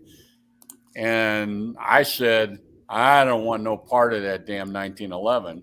So I got me probably the same pistol you had, Minnie. It was a Smith & Wesson M&P with a 4-inch barrel. Yep. 38 caliber.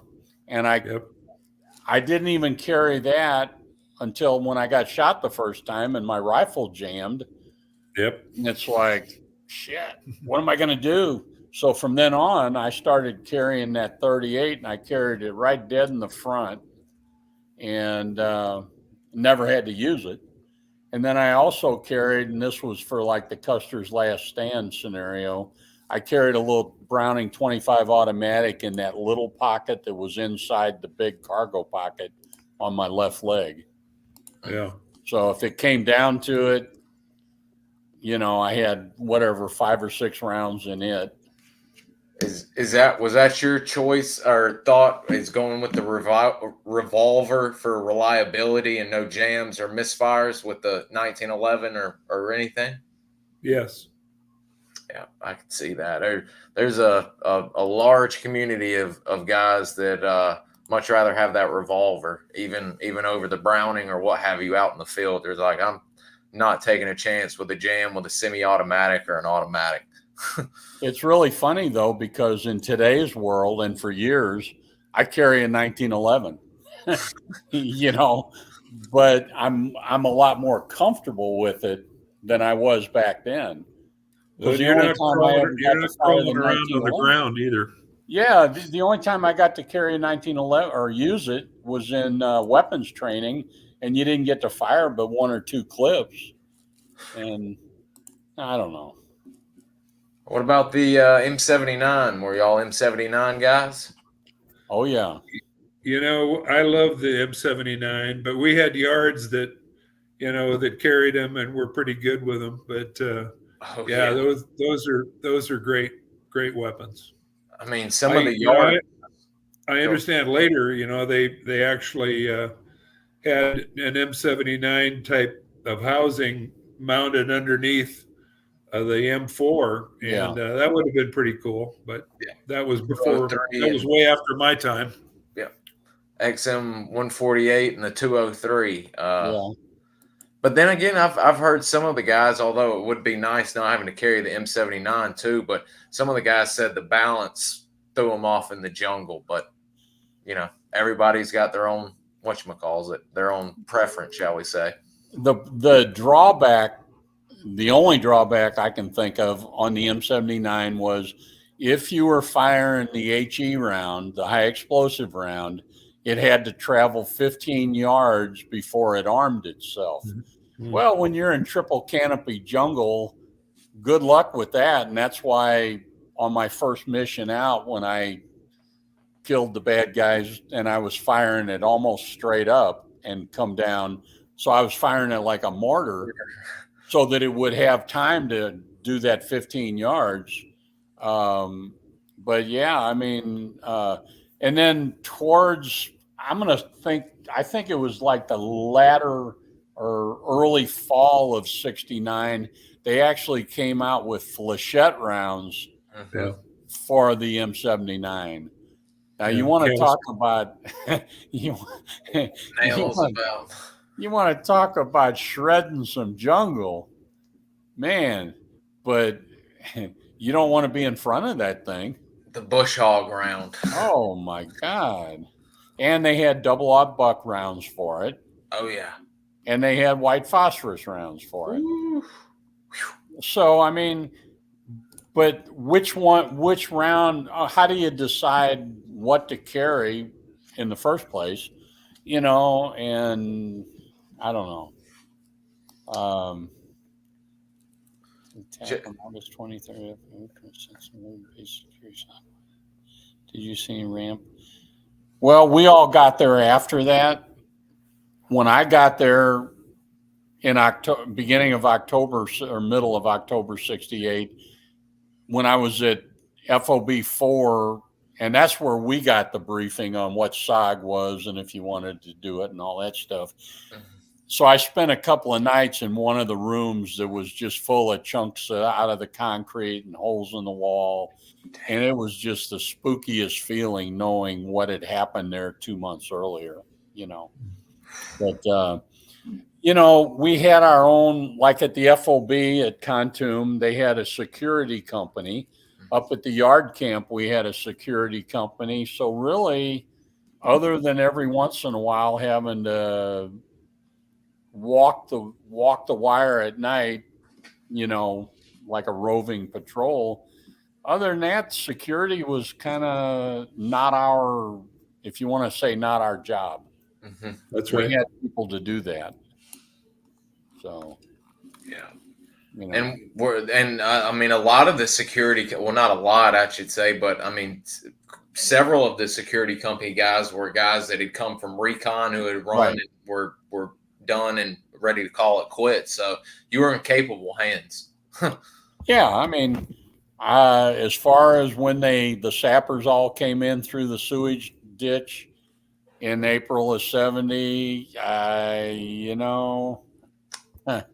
don't know. Don't know what was going on that night though, for sure. Well, I mean, it's obvious it was an inside job. Oh, yeah. Because all the lights on that portion of the camp were turned up into the sky and nobody ever noticed it. I mean, come on. Yeah. I don't know. There Got were some lax. things about that just to this Stunk. day kind of make me wonder, but Yeah. whatever. All right, we've got two more, and then there's one good one to close on that I think will wrap it up pretty good. Jason, I'll send you some stories about the two sapper attack, or the definite sapper shitter pipeline attack. One of the question is, do y'all have any good book recommendations, military, and let's lighten it up and say any book recommendations for us, either military or otherwise, that you guys like? How many? No, I've kind of compartmentalized that time of my life. But one of the books that I have really enjoyed, now I'm saying this, trying to remember the title, but it was a book on the experience of written by a man named Moore. He was a colonel at the time, and I think he had a battalion of it was the mid to late 60s. We were young. We were soldiers once and young. Moore. Yeah, Hal Moore. There you go. Yeah. That I think that's a pretty great book. I think he really did a good job of telling that story. Yeah, that's a must-read Vietnam book for any fan of history, and that the movie is damn near as close as you can get. A few mess ups, but absolutely. Mr. Terry, or Mr. C, shall I say? I probably have every book that's ever been written about SOG because that's my interest, because been there, done that. I don't know one. My observation is most of the books were all written by Recon guys, and nobody's ever really truly written a book that was just about Hatchet Force. And well, there you go, Terry. Gamble. Write a book. Gamble Dick's the only one I know of. Oh, I don't have every book. He wrote a book, and I'll get it out here in a minute, but he's got a book about him running Fubai.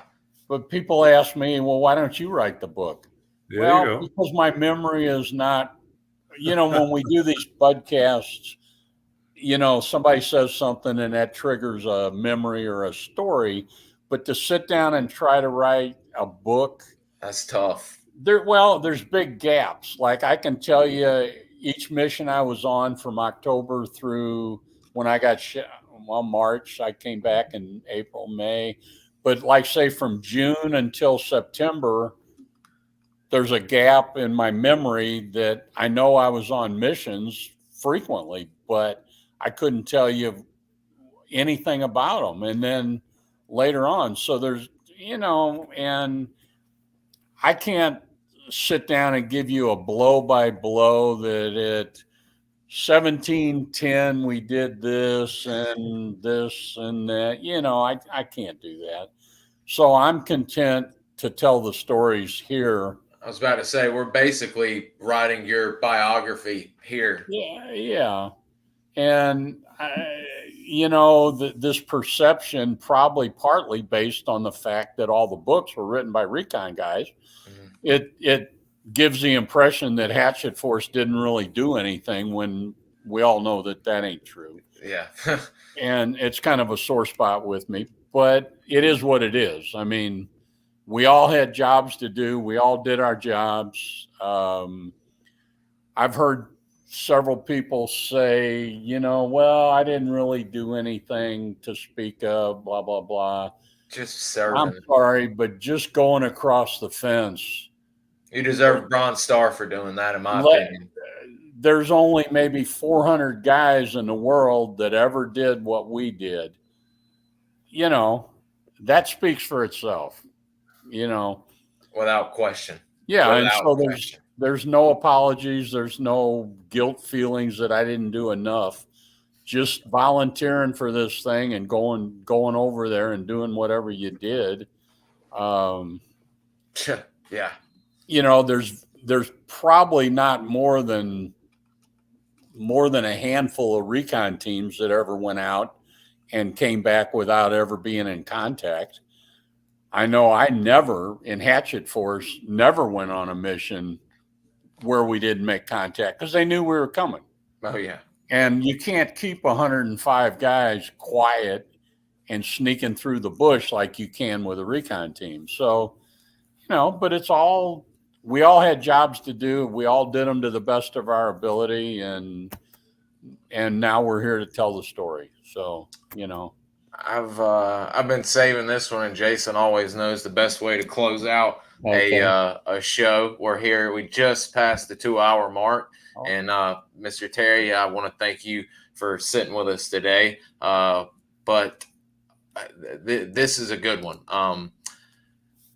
What in your military career or SOG career is your most proud moment that you look back on and can say, "Hey, I did this, and I'm proud"? Minnie? That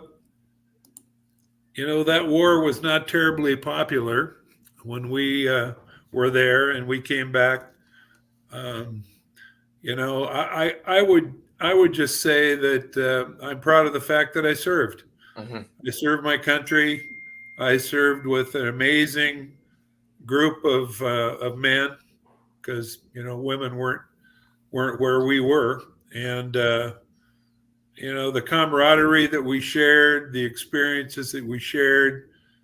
We lost far too many guys. I've heard it said we had 100% casualties, not KIAs, but I can't think of anybody that went across the fence that that didn't get wounded in one way or another, whether it's shrapnel or ins and outs or whatever. But I'm proud of the fact that I served, and I'm blessed by the men that I was able to serve with. Absolutely. Perfect. And besides being proud, the fact of being in Special Forces, which was a major thing, being in SOG, it's just like we walked with heroes and all that. But other than my SOG time, I guess my most proudest moment was back in 2014 when I was teaching my leatherworking classes for the wounded soldiers from Afghanistan and Iraq. And I got the award from the president for what I was doing with them. Wow. And to this day, I still teach leatherworking to wounded soldiers, That's great. So that's been a big thing for me. Helping other veterans, that's something you can damn sure be proud of, especially with the guys going through so much today. Having an old gun, showing them the way and kind of letting them know they're not in a boat alone. That I wish more people could get help. It seems like some of the guys that serve today think it's weakness to admit that they've got something wrong with them, and it just develops further from there. But I'm glad they've got the younger guys getting in touch with you. I'll be anxious, speaking of younger and older, I'll be anxious to see the younger guys embrace y'all as the heroes y'all are at the reunion in September. Well, real quickly, I had an experience last year that was pretty interesting. There's an organization called Create-A-Vet, and they take guys that have been wounded and have PTSD or whatever their affliction is, and they try to provide them with interests like artistic interests or other sorts of things, like you're doing, Terry, with your leather work.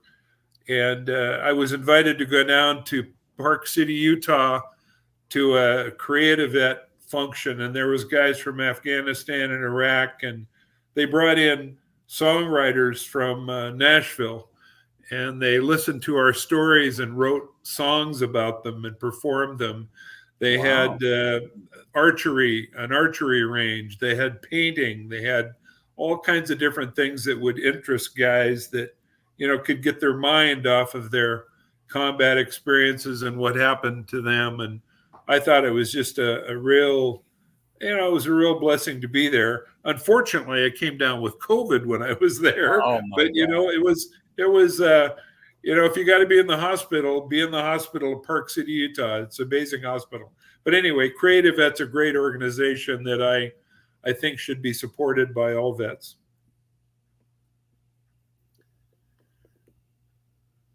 Okay, young bud. We lost him there. We lost his voice. Yeah. Oh, there we go. People have been complaining about me talking and typing too much, and I muted my microphone. So that was the first mess up. All righty. Mary Jo, I believe I may have been mentioning We Were Soldiers. I don't know. I mentioned a book, but I think it was We Were Soldiers. Yeah, We Were Soldiers once and young. Yeah. Yep. If not, you can reach out to me. Robert says, Bud, please let my big brothers know I was born in 80 and they're our heroes, our living gods, and they're the reason my generation joined to be airborne infantry rangers. We wanted to honor them. So there you go. Very nice. Very nice. Over the years, where I live, I'm a half hour from Fort Leonard Wood here in central Missouri. And so there's a very, very large population of both active duty and retired. And, I wear my hat, Purple Heart, whatever. And because my granddaughter bought it for me, and I'm kind of losing the top stuff on top. So I'm real conscious about that because baldness doesn't run in my family. So I wear my hat everywhere I go, and you run into people, thank you for your service, or they want to buy you dinner. There's a lady, she's done it twice now. I go to McDonald's in the morning for breakfast and I get behind her and I get up to pay my check and she drives this big yellow Hummer. And she's done it twice now. I get up there and says, well, the lady in front of you bought your breakfast. Well, good for her. Good for her. Yeah, but talking about all this, when we did what we did, we didn't do it to become with the thought that we were going to be some kind of heroes, even though we drank the Kool-Aid and we knew we were the baddest dudes on the planet. But that wasn't why we were doing it. And to look back on it now, it's just like, yeah, we realized what we did was really something special, but at the same time, that was never our intent. It was just to do our job. And like Mr. Terry said, just to serve the country. Exactly. I come from a military family. Me and my brother were both in Vietnam at the same time, and we took turns getting shot.